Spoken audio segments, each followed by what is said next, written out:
India का काम है सिर्फ और सिर्फ इल्ज़ामात लगाना और सब के सब इल्ज़ामात पाकिस्तान के ख़िलाफ़। यानी पहले इल्ज़ामात कुछ और लगते थे, अब कुछ और नौइयत के लगते हैं और उनको सुन के हंसने को जी चाहता है। अब इल्ज़ामात ये लग रहे हैं कि टिड्डी दल जिसने पाकिस्तान से भारत का रास्ता अपनाया है वो पाकिस्तान का तरबियत याफ्ता है और पाकिस्तान का बदला लेने के लिए उन्होंने उसे भारत में भेजा है। यानी इस तरह के इल्ज़ामात सुन के सिर्फ इंसान हंस ही सकता है और कुछ नहीं कर सकता।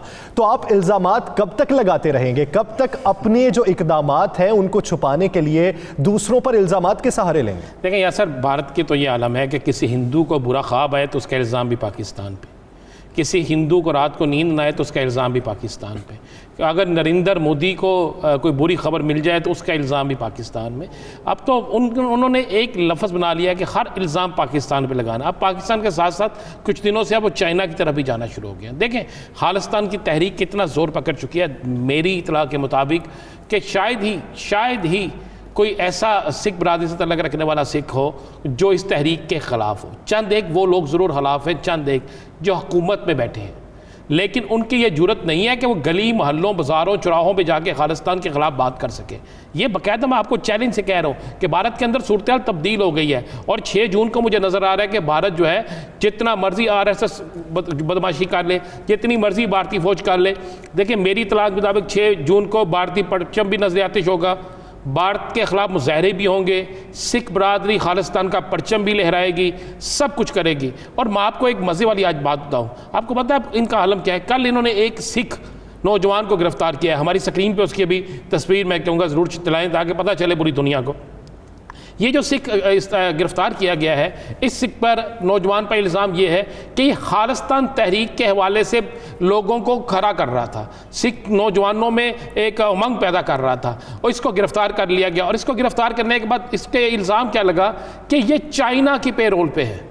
पहले पाकिस्तान के पेरोल पे किया जाता था, अब इन्होंने कहा कि चाइना के पेरोल पे है और इसके पास से जी कुछ चाइनीज़ वर्दियाँ भी मिली हैं, कुछ पुलिस की वर्दियाँ भी मिली हैं, कुछ शनाख्ती कार्ड भी मिले हैं। अब जब तो वो खफगी भी तो ख़त्म करनी है ना जो उधर की है, जो इस वक्त चाइना के साथ चपकलिश चल रही है लद्दाख में, उसकी खफगी भी तो खत्म करनी है। वो क्यों ना करें जी, वो जो उनकी सूरत हाल है। मैं ये भी ब्रेक कर दूँ कि आपको हमारी स्क्रीन पर अभी अब नज़र भी आ जाएगा कि आपको पता है कि कल जो लद्दाख में चाइना के ख़िलाफ़ इनके फ़ौजी जा रहे थे, उनके साथ हुर्रियत पसंद मुजाहिदीन ने क्या किया कि वो पूरी बस कहाँ, वैन जो है इनकी फ़ौजियों की कहाँ गिरी है, किस तरह मरे हैं। 13 फ़ौजी जो है इनके जहन्नम वसल हुए हैं, 13 फ़ौजी भारतीय, जिसको ये अपनी फ़ौजियों से छुपाने की कोशिश कर रहे हैं। आपके प्रोग्राम में आपको यह भी हम फुटेज भी दिखाएंगे, नज़र भी आ जाएगा।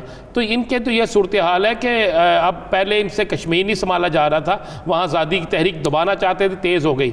अब इंडिया के अंदर मुसलमान खड़े हो गए और खालिस्तान की तहरीक तो 6 जून को आप देख लेंगे, मुझसे बेहतर ये बता सकेंगे हमारे सरदार भाई जो है कि 6 तारीख को आप देख लेंगे कि भारतीय पंजाब खासकर और पूरे भारत में खालिस्तान का नारा कहाँ कहाँ गूंजता है। महेंद्र पाल सिंह साहब, आप पार्लिमानी सेक्रेटरी बराए इंसानी हुकूक भी हैं। अवाम को ज़रा बताइए कि पाकिस्तान में इंसानी हुकूक की जो पासदारी है वो किस तरीके से होती है और भारत का मंजरनामा क्या है, और साथ ही ये कि इस 6 जून को भारत में क्या कुछ कोई गैर मामूली भी होने वाला है या गुज़श्ता बरसों के मुताबिक मामूल की कार्रवाई होगी, और अगर कुछ गैर मामूली है तो उसे रोकने के लिए अगर हिंदुस्तानी रियासत पुरतशद्दुद रवैया अपनाती है तो फिर स्ट्रेटजी क्या होगी?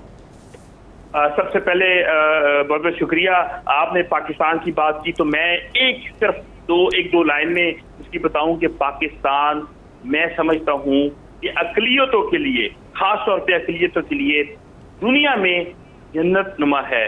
ये जन्नत का जो मनाजर रखता है, ये देखिए कि सिखों का एक गुरुद्वारा है जिसके लिए 70 साल से अरदासें हो रही हैं, दुआएं हो रही हैं। दुनिया की कोई गुरुद्वारा है उसके अंदर अरदास होती है कि जो सिखों के जो गुरुद्वारे हैं उनके खुले दर्शन दीदारे हों।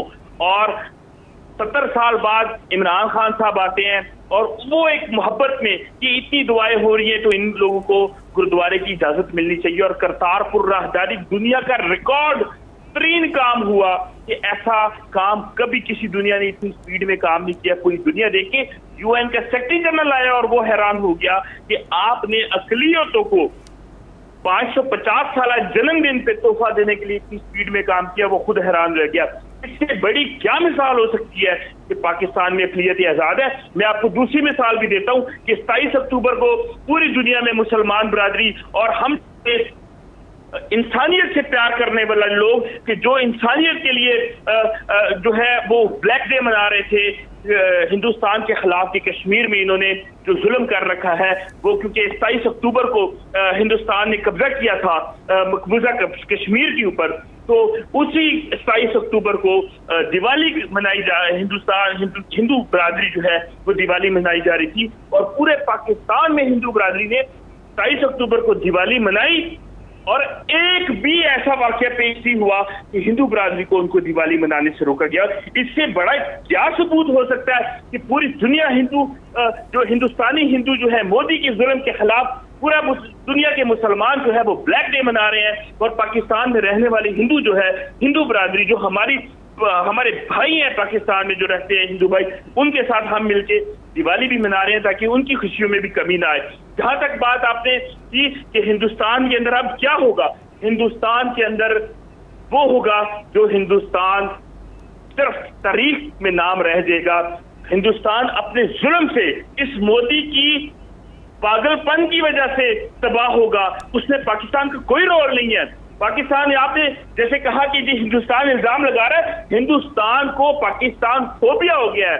पाकिस्तान की तरक्की, पाकिस्तान की अक़लियतों के साथ मोहब्बत वो बर्दाश्त नहीं कर सकता, वो चीज बर्दाश्त नहीं कर सकता कि ये चाहता था कि पाकिस्तान के अंदर दहशतगर्दी फैला के मैं पाकिस्तान को जो है वो खुदा न खास्ता बर्बाद कर दूं, लेकिन पाकिस्तान दहशतगर्दी से भी निकला और फिर अपने पांव पे खड़ा होकर इसने साबित किया कि पाकिस्तान जो है वो तक क़यामत रहेगा, नहीं रहेगा तो हिंदुस्तान नहीं रहेगा और वो अपनी मौत खुद मरेगा। अगर ये बात करते हैं कि फंड के ऊपर, तो मुझे बताएं हिंदुस्तान में एक छोटा सा बच्चा भी अगर खालिस्तान जिंदाबाद का नारा लगाता है तो एक छोटे से बच्चे की तस्वीर को पाकिस्तान फंड से खरीद सकता है।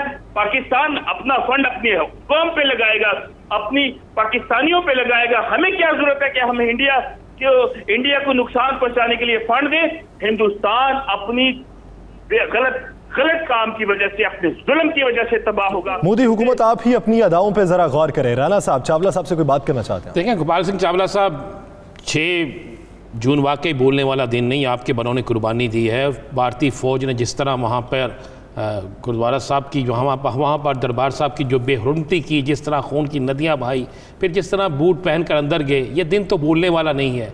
तो क्या होने जा रहा है 6 जून को? देखो जी, 6 जून को रोकने के लिए इन्होंने बहुत बड़े इक़दाम किए हैं। वहाँ पे मेरे काफ़ी सारे दोस्त हैं, अमृतसर में, बाकी में, पटियाला में।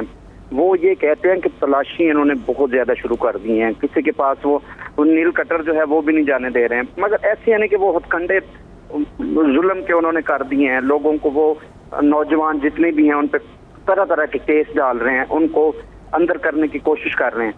मगर ये जो बातें हैं ये रुकने वाली नहीं है।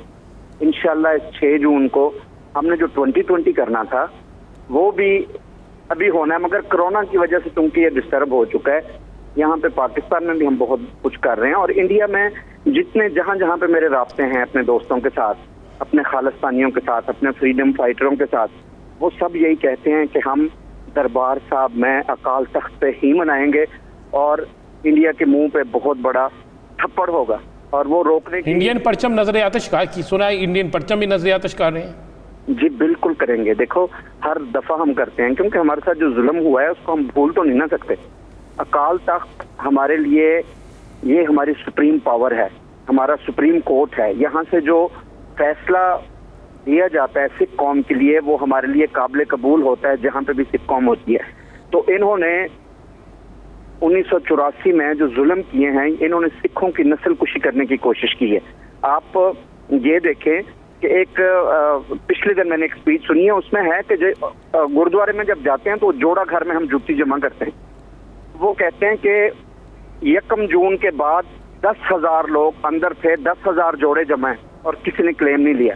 तो आप सिर्फ ये देख लें कि जुल्म की इंतहा देख लें, तो 10,000 में किसने जुत्ती वापस नहीं ली। मैं आपको एक बात बताऊं, एक बुज़दिल कौम है, ये तो करोड़ों में है ना, ये अगर अरबों में भी हो जाए तो ये सिखों का मुकाबला नहीं कर सकते।